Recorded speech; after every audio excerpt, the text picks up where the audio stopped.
IPLच्या झगमगाटात अनेकदा खेळाडूंवर लागलेली बोली ही त्यांच्या कामगिरीचा निकष मानली जाते.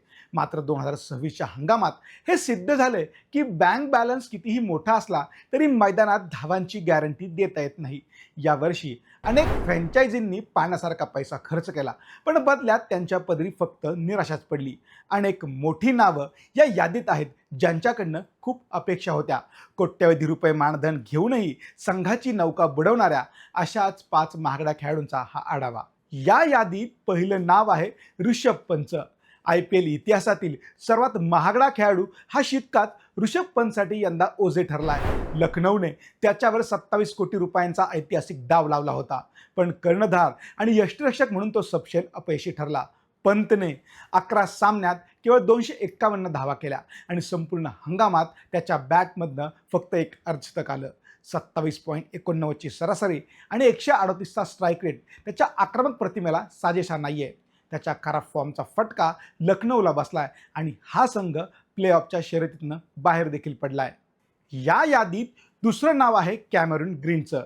KKRने ग्रीनला गेम चेंजर अष्टपैलू मानून विक्रमी किमतीत संघात घेतलं.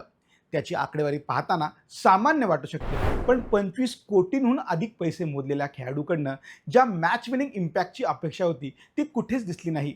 ग्रीनने 33.14च्या सरासरीने 232 धावा केल्या, पण मुख्य परदेशी खेळाडू म्हणून तो संघाला विजय मिळवून देणारी खेळी करू शकला नाही. गोलंदाजीतही त्याने 6 डावात केवळ 4 विकेट्स घेतल्या आहेत. या यादीमध्ये तिसरं नाव आहे निकोलस पुरणचं.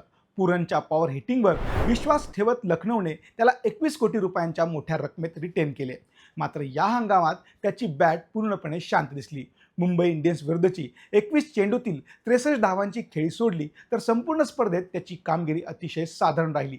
11 डावात पुरणच्या बॅटमधनं फक्त 184 धावा निघाल्या. त्याची सरासरी 16 तर स्ट्राईक रेट 124 होता. तो लईसाठी सातत्याने संघर्ष करताना पाहायला मिळाला. त्यामुळे संघाची मधली फळी अक्षरशः कोलमडली. या यादीत चौथं नाव आहे हार्दिक पांड्याचं. मुंबई इंडियन्सची कमान सांभाळणाऱ्या हार्दिक पांड्यासाठी हे वर्ष वैयक्तिक आणि कर्णधार म्हणून एका वाईट स्वप्नासारखं राहिलं.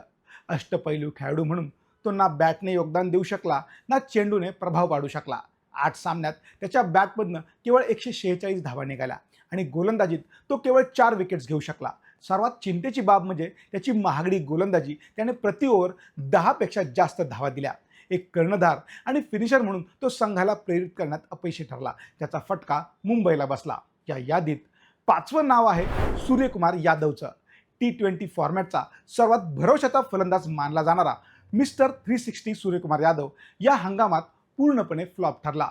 मुंबई इंडियन्सला सूर्याकडनं ज्या स्फोटक फलंदाजीची आणि स्थैर्याची अपेक्षा होती ती यावेळी दिसलीच नाही. 11 सामन्यात त्याने केवळ 195 धावा केल्या आणि दिल्ली कॅपिटल्स विरुद्ध केवळ एक अर्धशतक त्यांनी झळकावलं. 17ची त्याची फलंदाजी सरासरी हे स्पष्ट करते की तो जुन्या फॉर्मपासून खूप दूर गेलाय. संघाच्या फलंदाजीचा कणा मानला जाणारा सूर्याचा हा खराब फॉर्म मुंबईसाठी मोठा धक्का ठरला. तुम्हाला काय वाटतं? या यादीत आणखी कोणतं नाव जोडलं गेलं पाहिजे? आम्हाला कॉमेंट करून नक्की सांगा.